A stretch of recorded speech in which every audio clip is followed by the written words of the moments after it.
तर नमस्कार मित्रांनो, आपण पाहत आहोत इयत्ता 7वीचं स्कॉलरशिपचं मॅथ्स. त्यातले आपण लेसन आता पण बघितलेले आहे 16 आणि आता पण 16 लेसन चालू आहे. त्यामधले आपण 16.1 आणि 16.2 with basic knowledge of that सर्कलचे व्हिडिओ आपण बघितलेले आहेत. आज आपण बघणार आहोत 16.3 त्या सर्कलमधला शेवटचा एक्सरसाइज. चला तर सुरू करूया आपण एक्सरसाइज 16.3. पण त्या अगोदर चॅनलला सबस्क्राईब आणि लाईक करायला मात्र विसरू नका मित्रांनो. बघा या ठिकाणी O is the center of the circle. O is the center of the circle आणि measurement of angle ROQ is 110 degree Celsius. आणि find measurement of angle QPT आपल्याला हा जो आहे QPT मित्रांनो, हा आपल्याला फाइंड आउट करायचा आहे. दिला आहे कोणता? सेंट्रल अँगल दिला आहे. मग सेंट्रल अँगल कोणता आहे मित्रांनो? सेंट्रल अँगल जो दिला आहे तुम्हाला मेजरमेंट ऑफ अँगल ROQ, काय तो ROQ आहे मित्रांनो. ROQ हा ROQचं किती आहे तुमचा? 110 डिग्री आहे. तर मला सांगा मित्रांनो, हा ROQ 110 डिग्री आहे. तर ROQच्या सोबत जो बनलेला वरचा ज्या सर्कलवर बनलेला जो अँगल असतो ते नेहमी काय असतो? हाफ असतो. इन्स्क्राइब्ड अँगल काय असतो? हाफ असतो. हा 110 असेल तर हा 55 असेल, हा 40 असेल तर हा 80 असेल, हा 90 असेल तर हा 45 असणार आहे. तर मग आपला जो अँगल आहे कोणता angle? RPQ is equal to किती आहे? मी डायरेक्ट लिहितो या ठिकाणी 55 डिग्री, बरोबर. पण हा RPQ जे आहे मित्रांनो, RPQ हा जो अँगल आहे दुरुस्त कोण आहे. कोणत्या कोणाचा? ह्या त्रिकोणाचा हा दुरुस्त कोण आहे, बाहेरचा कोण आहे, बाह्य कोण आहे, बरोबर. पण तुम्हाला माहिती आहे मित्रांनो, रूल आपण शिकलेलो आहोत. जेव्हा केव्हा ही या बाह्य कोणाचं माप त्याच्या विरुद्ध बाजूला असणाऱ्या दोन्ही कोणांच्या बेरजे इतकं असतं. म्हणजेच काय मित्रांनो, हे मेजरमेंट ऑफ अँगल कोणता आहे तो आपला? RPQ is equal to measurement of angle PTQ plus measurement of angle PQT. दोन्हींचे माप इतकं असणार आहे. मग हा 55 आहे, त्या दोन्हींचं माप किती असणार आहे? 55 असणार आहे मित्रांनो. किती? 55 असणार आहे. मग आपल्याला कळालं मित्रांनो, ह्या ट्रायंगलमधला हा जो ट्रायंगल आहे, कोणता ट्रायंगल आहे हा? ट्रायंगल PQT टोटल माप किती असणार आहे मग? 180. कोणत्या त्रिकोणाचं माप असतं? 180. मग या 180 मधलं आपल्याला दोन कोणांचे माप माहिती आहेत मित्रांनो. ते किती आहेत मग आपले? 180. मग 180 मधून त्या दोन कोणाचं माप जर काढलं आपण तर उरलं किती आपल्याकडं? 125. मग हे आपलं आन्सर आहे 125. बघा, म्हणजे एकाच तुम्हाला अँगल काढण्यासाठी त्याने 2 ते 3 लेसनमधला तुमचा बेसिक नॉलेज तपासलेलं आहे का नाही? तुम्हाला दुरुस्त कोण बी माहीत असावं, तुम्हाला सर्कलमधल्या हे नियम पण माहीत असायला हवे. सेंट्रल अँगल हा कधीही त्या वर्तुळावर बनणाऱ्या अँगलच्या कसा असतो? दुप्पट असतो. म्हणून आपण हे 110 आहेत, हा 55 काढला. आता हा 55 जो आहे हा बाह्य कोण आहे मित्रांनो. हा कोणता कोण आहे? बाह्य कोण. आणि बाह्य कोणाचा रूल तुम्हाला माहीत पाहिजे. बाह्य कोण हा कधीही कोणाच्या बरोबर असतो? त्याच्या विरुद्ध बाजूला असणाऱ्या दोन्ही कोणांच्या बेरजे इतका असतो. म्हणून हा 55 आहे, तरी दोन्ही कोणांची बेरीज किती होईल? 55. मला सांगा, हे त्रिकोणाच्या दोन कोणाची माप मिळाली आपल्याला. त्रिकोणाच्या तिन्ही कोणाची मापाची बेरीज असते 180. मग ते 180 मधून 55 काढले, उरले 125. तर हे याचे माप मिळाले किती मिळालं आपल्याला? 125. तर उत्तर किती आहे? 125. अशा प्रकारचं उत्तर तुम्हाला काढायचं आहे मित्रांनो. असो, पुढचा प्रश्न लगेच बघूया आपण. पुढचा प्रश्न आहे 2 नंबरचा, जो की आपल्या स्क्रीनवर तुम्हाला दिसतोय. प्रश्न क्रमांक आहे, observe the given figure and find the odd term. या ठिकाणी तुम्हाला ऑड टर्म फाइंड करायची आहे. याच्यामध्ये खूप सारे तुम्हाला कॉर्ड्स दिले आहेत. त्यांनी काय दिलेले आहेत? कॉर्ड्स दिले आहेत. त्यापेक्षा कुठलीही तुमचे या ठिकाणी तुम्हाला हे दिसणार नाही. काय दिसणार नाही? डायमीटर नाही किंवा रेडियस नाही, हे सगळ्या कॉर्ड आहेत. तर या ठिकाणी तुम्ही जर निरीक्षण केलं मित्रांनो, तर बघा या ठिकाणी प्रत्येक ठिकाणी AB तुम्हाला कॉमन दिसेल, फक्त या ठिकाणीच नाही आहे. पण मग AB म्हणजे काय? त्याच्यावरच आपल्याला आन्सर करता येईल का? तर नाही. हे 3 आहेत मित्रांनो, हे तिन्ही पण तिन्ही सेम कॉर्डपासून तयार झालेले अँगल आहेत असं म्हणता येईल आपल्याला. लक्षामध्ये सेम कॉर्डपासून तयार झालेले अँगल आहेत. मग ते सेम कॉर्डपासून तयार झालेले जर अँगल असतील तर मित्रांनो त्यांची बेरीज कशी असते? माप कशी असतात? कोणाचे? सारखे असतात, बरोबर. आता आपण हे जर AB इथं जर कनेक्ट केला मित्रांनो, हे AB, आता हा AB आपण कनेक्ट करूया. या ठिकाणी AB जर कनेक्ट केला तर यापासून बनणारे AB दिलं का नाही? हां, BFA ए हा कोण आहे की नाही, हा कोण. आता ही कॉर्ड आहे मित्रांनो, आपण बघितलेला नियम. पुन्हा काय आहे मला सांगा, पुन्हा कोणता सांगितलं नाही, B F A, B F F कुठे, हा एफच आहे की नाही. पुढचा कोणता आहे, A D B, A D बी. आता ए डी कुठे आहे, हा डी, हा डी मित्रांनो, हा जो डी दिसतोय हा डी. बरं पुन्हा कोणता आहे, ए सी बी, सी कुठे आहे, इथे ए सी बी, हा कोण. आता सर्व कोणांचा बेस काय आहे मित्रांनो, किंवा हे तिन्ही जे अँगल तयार झाले ते कोणत्या आर्कपासून तयार झाले, ते ए बी आर्कपासून किंवा हे कॉर्ड ए बीपासून. तर एकाच कॉर्डनं तयार केलेले सर्कलवरचे सगळे अँगल कसे असतात, सेम मापाचे असतात. त्यामुळे हे तिन्ही सारखे येतील मित्रांनो. सी ए बीचं माप या सर्वांपेक्षा डिफरंट राहील, कारण त्याची जी जीवा आहे, ज्याची जी कॉर्ड आहे ती वेगळी आहे लक्षामध्ये. त्यामुळे आपला आन्सर काय, सी ई बी लक्षात असू द्या.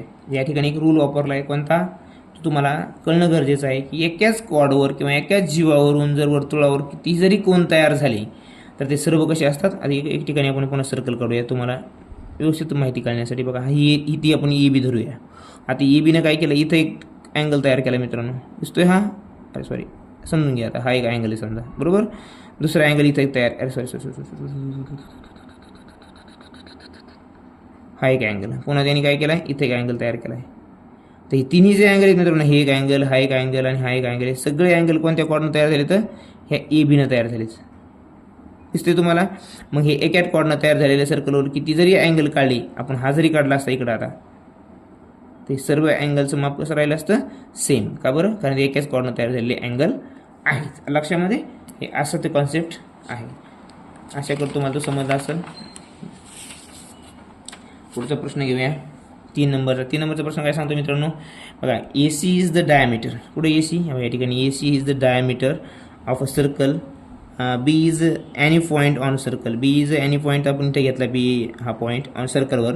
Find false statement from the following, त्याच्यामध्ये चुकीचं स्टेटमेंट तुम्हाला ओळखायचं आहे मित्रांनो. एक तर रूल तुम्हाला माहिती आहे मित्रांनो, जेव्हा डायमीटर एखादा अँगल सर्कलवर तयार करतो 90 डिग्री असतो. म्हणजे हा जो ट्रायंगल तयार झाला, पूर्ण ट्रायंगलचा जर आपण विचार केला तर तो 90 डिग्री अँगल तयार झाला. मग triangle A B C is equal to 90 degree angle, म्हणजे राईट अँगल ट्रायंगल येतो, 90 डिग्री ट्रायंगल, बरोबर. आता काय म्हणते ते, B C A is less than 90 degree. आता बी सी ए बघा, मला सांगा बी सी ए. आता मला सांगा हा 90चा असल्यामुळे टोटल मग किती, पूर्ण या त्रिकोणाची बेरीज किती असते, 180. 180 मधून जर 90 गेलं तर 90 उरले. मग या दोन्हींचं माप 90 आहे मित्रांनो. म्हणजे साहजिकच हे दोन्ही 90पेक्षा कमी असणार आहेत, म्हणजे यांचं माप 90पेक्षा कमी असणार आहे. म्हणजे हे स्टेटमेंट बरोबर आहे. Angle C A B is less than 90 degree, बरोबर आहे. ए पण 90 डिग्रीपेक्षा लहान असणार आहे, पण हे पण बरोबर आहे. आपल्याला फाल्स ओळखायचं आहे, हे वाचणं खूप गरजेचं आहे मित्रांनो. इथं चुकतं आपलं. आता measurement of arc A B C, बघा ए बी सी कोणता आहे, हा एक सेमी सर्कल आहे. डायमीटर जेव्हा केव्हा ही डायमीटर आपण काढतो आणि त्या डायमीटरमुळे 2 सेमी सर्कल तयार होतात, आणि दोन्ही सेमी सर्कल म्हणजे ह्या सर्कलचं 180 आणि ह्या सर्कलचं 180 माप असतं. म्हणून हा पूर्ण आर्क बघितला आपण ए सी, त्याला फक्त ओळखू येण्यासाठी तुम्हाला सांगितलं कोणतेही 2 पॉईंट जोडले त्याला आर्क तयार होतो, कळण्यासाठी फक्त आपण नाव लिहितो. मग ए बी सी कितीचा होईल, 180चा. आर्क ए बी सी हा 180चा होईल, बरोबर, कारण डायमीटर 2 सेमी सर्कल तयार करतं. राहिला कोणता आपला, triangle B C is an acute angle triangle. बरं, हा ॲक्यूट अँगल ट्रायंगल का नाही आहे, ह्या अँगल नुसतं जर विचारलं असतं अँगल सी तर हा ॲक्यूट अँगल आहे. पण हा पूर्ण ट्रायंगल ॲक्यूट आहे का, नाही, राईट अँगल ट्रायंगल आहे. त्यामुळे हे स्टेटमेंट फॉल्स आहे मित्रांनो, लक्षामध्ये. अशा प्रकारे ते ओळखायचं आहे. थोडंसं कन्फ्यूज सारखा प्रश्न विचारलेला आहे, थोडं लक्ष दिलं काळजीपूर्वक या उत्तर चुकत नाही. आता पुढचा प्रश्न घ्या, प्रश्न क्रमांक 4 नंबरचा. बघा, व्हॉट इज द, आपले in the figure measurement of angle ACD is 65 degree. Well, look at it here. ACD is 65 degree. What is the measurement of angle CBD? बघा, आता काय करायचं तुम्हाला, CBD दिले काय तुम्हाला, ACD दिले, बरं ठीक आहे, असू द्या. आता या ठिकाणी काय दिलं त्याने मित्रांनो,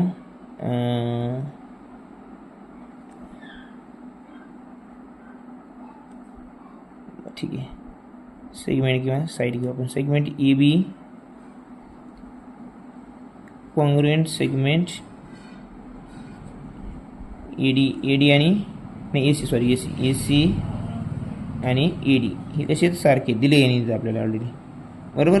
मग ह्या दोन्ही बाजूंच्या दोन बाजू सारखे असतात, त्या बाजूच्या समोरचे कोण देखील कसे असतात, सारखे. मग हा C65 आहे, तर D पण किती असणार आहे, म्हणून measurement of angle ADC is equal to 65 degree. मग हा C measurement of angle C congruent angle measurement of angle D is equal to 65 degree. दोन्ही 65 आहेत, मग किती झाली, 65 आणि 65 किती मित्रांनो, 130, बरोबर. 130 मधून 180 मधून जर आता बघा, मग पूर्ण ट्रायंगलची जी सम असते ती किती असते, 180 डिग्री. मग triangle ADC is equal to 180 degree, बरोबर. पण त्यातले आपल्याला angle C plus angle D माहीत आहे मित्रांनो, प्लस अँगल A बरोबर 180 डिग्री. मग ही दोन माहिती आहेत, 65 plus 65 plus angle A is equal to 180 degree. मग आता मला सांगा, हे 130 येतं plus angle A is equal to 180 degree. इतकी तुम्हाला लिहायची गरज नाही मित्रांनो, शॉर्टकटमध्ये देखील आन्सर काढता आलं असतं, पण प्रत्येकाला समजावं त्यासाठी आपल्याला स्टेप वापराव्या लागतात. मग angle A is equal to काय डायरेक्ट लिहितो मित्रांनो, 180 मधून 130 गेले 50. हा झाला अँगल A आपला. पुढे अँगल A, हा विचारलं काय त्याने, मेजरमेंट अँगल CBD. CBD विचारला आहे. आता ही एकच कॉर्ड आहे मित्रांनो, आणि सेम कॉर्डपासून जर सर्कलवर जर ट्रायंगल तयार होत असतील, त्यांचे माप कसे असं सारखं असतात. मग angle A is equal to मी लिहिलं आहे, measurement of angle DAC congruent angle DBC. का बरं हे दोन्ही एक सेम मापाचे असतील, कारण की ते एकाच आर्कपासून बनलेले DC किंवा एकाच जीवापासून बनलेले आहेत, त्यांचा बेस सेम आहे. Base is same, that is called DC. That's why ते सेम दाखवता येतात आपल्याला. लक्षामध्ये असं ते आन्सर आहे.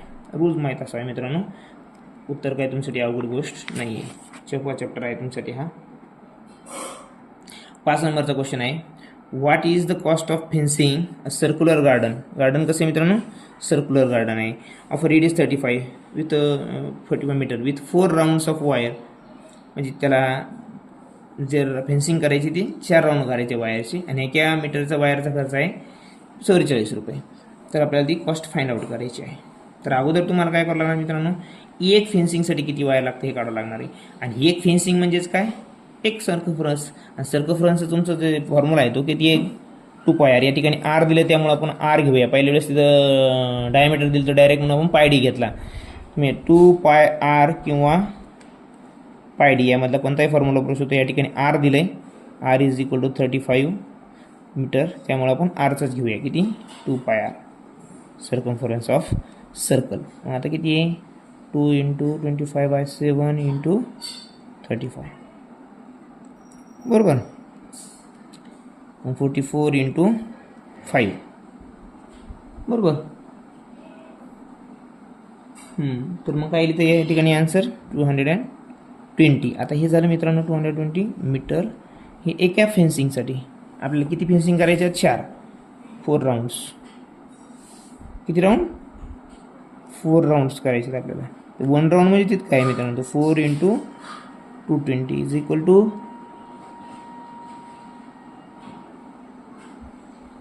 3800. आता हे झालं. पण बट कॉस्ट आहे एका मीटरची किती आहे, 1 metre cost is equal to 44.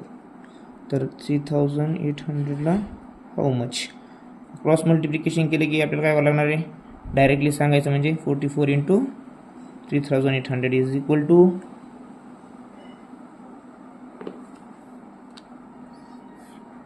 Answer किती येतं या ठिकाणी. आता आपल्याला करून पाहावं लागेल की नाही.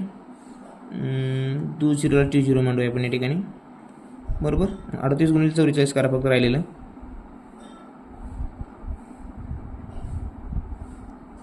चौंग 32, 3 × 4 4 × 4 = 12 आणि 3 15 × 15 4 × 4 = 8 32 2 × 4 = 3 पुन्हा ती 15 15 2 7 6 आणि 1 1672 या ठिकाणी आन्सर आपलं मित्रांनो काय ते चुकतं या ठिकाणी. हे चुकलं का आपलं बघा बरं. 4 0 0 4 4 0 0 4 4 2 8 बरोबर. सॉरी या ठिकाणी बघा हे आन्सर आपलं चुकलेलं आहे. 4 0 0 4 2 8 आणि 4 2 8 880. मग 880ला 880 गुणिले 44 जर केलं आपण तर आपल्याला उत्तर किती मिळणार आहे ते करून पाहूया आपण. आता या ठिकाणी कट झालं आपलं चुकीचं आहे. 44 गुणिले 88 करूया या ठिकाणी बरोबर. 8 चौक 32ला 2 हातच्याले 3 आहे 32 आणि 3 35. इथं पण काय आन्सर मित्रांनो 352 येईल कारण सेम त्याचं हे आहे.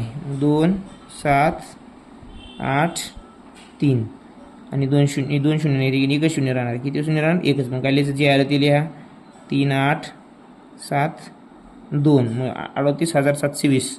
मग इथं 38,720 कुठं उत्तर आहे का नाही 1 नंबरलाच आहे. त्यामुळे आपलं आन्सर जे आहे मित्रांनो ते किती आले 38,720 रुपये या ठिकाणी फेन्सिंगला लागतील. लक्षामध्ये अशा पद्धतीने आपल्याला उत्तर काढायचं आहे. पुढचा प्रश्न आहे. पुढचा प्रश्न काय मित्रांनो किती नंबरचा प्रश्न चालू आहे आपला आता 6 नंबरचा. 6 नंबरचा जो प्रश्न आहे तो कोणता आहे. द रेशियो आहे ठीक आहे. Ratio of the measures of the opposite angles of a cyclic quadrilateral is 2:3. So which of the following will be the measures of those angles. बघा क्वाड्रिलॅट्रिक अपोजिट अँगलची तुम्हाला त्यांनी काय दिलं रेशिओ दिला आहे. तर आता क्वाड्रिलॅट्रिक गरज नाही पण आपण आता हातानंच काढूया आपल्या. ओके हा क्वाड्रिलॅट्रिक अँगल आहे. यांचा जो रेशिओ आहे अपोजिट अँगलचा तो किती दिला आहे त्यांनी 2:3 दिला आहे. आणि तुम्हाला माहिती आहे मित्रांनो opposite angle of quadrilaterals the some is 180 degree. किती असते त्यांची 180 डिग्री. मला सांगा 2x + 3x = 180. येऊन आपल्याला एक्सची व्हॅल्यू कळणार आहे. 5x बरोबर 180 डिग्री. मग x = किती मित्रांनो मला सांगा 5 3 15 आणि उरलेले 3 5 30 36. x बरोबर 36 म्हणजे एकची व्हॅल्यू तुम्हाला कळाली. एक रेशिओची व्हॅल्यू 36 आहे. तर 2ची किती होईल इथं बघा रेशिओ 2:3. मग 36 ने याला मल्टिप्लाय करा किती येईल 72 आणि परत याला 36 ने मल्टिप्लाय करा आणि एकची व्हॅल्यू आहे 36. तर 2 ला गुणलं तर 72 आणि 3 ला गुणलं तर 108. तर या ठिकाणी आपला आन्सर किती आहे 2 मित्रांनो. फक्त आपल्याला क्वाड्रिलॅटरचा एक नियम माहीत पाहिजे सायक्लिक क्वाड्रिलॅटरचा काय की त्यांच्या अपोजिट जे असतात अँगल्स असतात त्यांची ॲडिशन किती असते सम किती असते 180. त्यावरून आपण एकाची व्हॅल्यू काढली 5x + 3x = 180 डिग्री. मग 5x = 180 मग x = 36. मी एकाची व्हॅल्यू निघली ते एकावरून या 2ला मल्टिप्लाय केलं म्हणजेच हा कोण किती तो कळाला. 3ला 1 मल्टिप्लाय केलं तर x मल्टिप्लाय केलं त्याची व्हॅल्यू कळाली आपल्याला. लक्षामध्ये सोपा प्रश्न होता मित्रांनो. पुढचं घ्या. The sides of a right angled triangle forming the right angle are 5 cm and 12 cm respectively. Find the radius of the circumference of a triangle. ठीक आहे चला मित्रांनो बघा आता या ठिकाणी असा एक ट्रायंगल आपलं अँगल आहे सर्कल आहे. आता काढूया आपण जसं काढता येईल तसं काढूया. हे सर्कल आहे तर हा ट्रायंगल आहे मित्रांनो. हा ट्रायंगल आहे आणि ते कोणता ट्रायंगल आहे मित्रांनो राईट ट्रायंगल. हा जो आहे त्याचं जे हे जे आहे हे डायमीटर म्हणता येईल. काय म्हणता मित्रांनो हे डायमीटर. या ठिकाणी काय मेन पॉईंट त्याने काय दिलं तुम्हाला हा एक पॉईंट दिला आहे 12 सेंटीमीटर हा 5 दिला आहे. तर हे तुम्हाला डायमीटर काढायचं. डायमीटरवरून तुम्हाला रेडियस ओळखायची आहे. तर आपण पायथागोरस थेरम वापरू शकतो कारण त्यांनी ऑलरेडी सांगितलं आपल्याला की कोणता आहे राईट अँगल ट्रायंगल आहे. आणि दुसरा एक नियम काय आपला जर डायमीटर जर सर्कलवर एखादा अँगल करत असेल तयार तर तो राईट अँगल ट्रायंगल असतो. मग पायथागोरसच्या प्रमेयानुसार त्याचं नाव द्या ABC. मग काय होईल मित्रांनो AB² + BC² = AC². AC square आपल्याला काढायचं आहे. मग आधी किती आहे 12चा स्क्वेअर किती मित्रांनो लिहूया आपण एकदा 144/25 = AC². आता 169 = AC². आता ACच काढायचं. AC काढायचं म्हणजे याला स्क्वेअर रूटमध्ये घ्यावं लागेल. याला पण स्क्वेअर रूटमध्ये घ्यावे लागेल. मग आता 169 स्क्वेअर रूट काय 30. आता हे ए सी डायमीटर मिळालं तुम्हाला, कळालं का? मग ए सी इज अ डायमीटर. तुम्हाला काय करायचं सांगितलं त्यांनी? रेडियस करायचं सांगितलं. काय करायचं सांगितले? मग डायमीटर ए सी आहे. ए सी किती आहे मग? 30. 30ला 2 हे केले, कारण की रेडियस जे असते त्या डायमीटरच्या हाफ असते. किती आन्सर मग? 66.5 सेंटीमीटर. हे आपलं आन्सर या ठिकाणी आलेलं आहे. लक्षामध्ये इतकं सोपं आहे मित्रांनो. त्याने ऑलरेडी राईट ट्रायंगल दिलेला आहे आपल्याला, आणि नसला तरी आपल्याला माहिती आहे डायमीटर आहे. तर डायमीटर जो अँगल तयार करतो सर्कलवर तो 90 असतो. म्हणून आपण पायथागोरस थेरमनुसार हे आन्सर काढू शकतो. तुम्ही म्हणता AC स्क्वेअर तुम्ही इज इक्वल टूच्या नंतर AC स्क्वेअर का घेतलं, इकडे का बरं घेतलं नाही, हे पण माहिती आहे मित्रांनो आपल्याला. की 90 डिग्रीच्या समोरचं जी कोणती बाजू असते त्या ट्रायंगलची ती कोणती असणार आहे? हायपोटेनियस. तो कर्ण असतो म्हणून तो कर्ण आहे. लक्षामध्ये पायथागोरस थेरमच सांगतो की 90 डिग्री अँगल बनणाऱ्या दोन बाजूंचा वर्गांची बेरीज ही त्या कर्णाच्या वर्गाच्या बेरजी इतके असते. असो, पुढचं घेऊया आपण 8 नंबर. आता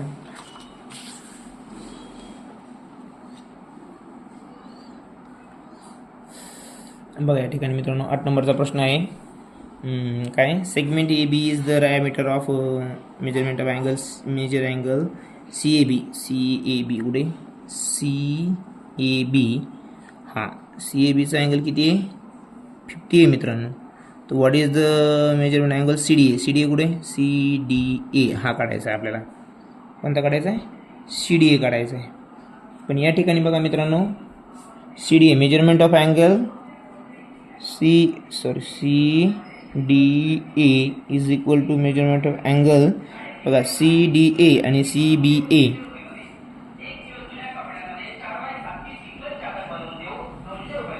आपण एक कॉन्ग्रुएंट दाखवले मित्रांनो. दोन्ही अँगल कोणते? CBA आणि CDA हे मेजरमेंट ऑफ अँगल दोन्ही कॉन्ग्रुएंट दाखवले, सेम दाखवले. का बरं यांचं मेजरमेंट सेम दाखवलं आपण? कारण की दोन्ही कोणते येतं? सेम. यांचा बेस काय आहे? कारण हे बनलेले आहेत आर्क AC वरून किंवा कॉर्ड AC वरून, आणि एकाच कॉर्डनं बनलेले अँगल कसे असतात? सेम असतात. इथे काय लिहायचे? कॉर्ड AC इज द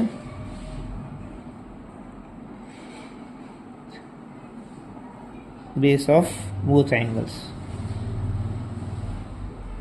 इथं कळलं आपल्याला आता इक्वल आहेत म्हणून. बरं, आता एक सांगा मला, डायमीटर कोणता आहे? AB, आणि AB डायमीटरनं जर जो कोणता कोन बनला तो सर्कल तो काय? तो 90 डिग्री असतो. म्हणून measurement of ACB is equal to 90 degree. हे तर मान्य आहे की नाही आपल्याला?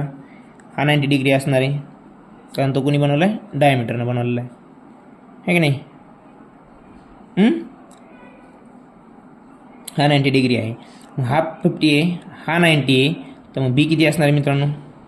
सांगा मला. आता लिहा मग. आता तिन्ही ट्रायंगल किंवा measurement of angle A plus measurement of angle C plus measurement of angle B is equal to 180 degree असते. कोणत्या ट्रायंगलची? तर A माहिती आहे आपल्याला किती आहे? 50. दुसरा माहिती आहे आपल्याला 90. B माहिती आहे का? नाही. Is equal to 180 degree. आता लिहा 180 मायनस इथं B, अँगल B लिहूया आपण. आता B काय येईल बघा? 140. किती हे यांचे ॲडिशन? 140. मग आपण हा 90 प्लस 50 140 होता, ते 180मधून मायनस केले, कारण इकडे प्लसमध्ये तिकडे गेलं मायनसमध्ये होतील. तर मेजरमेंट ऑफ अँगल B जो मिळणार आहे आपल्याला तो किती मिळणार आहे? 40 डिग्री मित्रांनो. किती? 40. बरं, आता मेजरमेंट ऑफ अँगल B 40 आहे, तर हा कोणाच्या बरोबर आहे? हा B जो आहे कोणासारखाच आहे? D सारखा. हे दोन्ही एकत्र, हे दोन्ही सारखे का बरे मित्रांनो? हे दोन्हीचे जे मेजरमेंट आहे ते सारखे का बरं असणार आहे?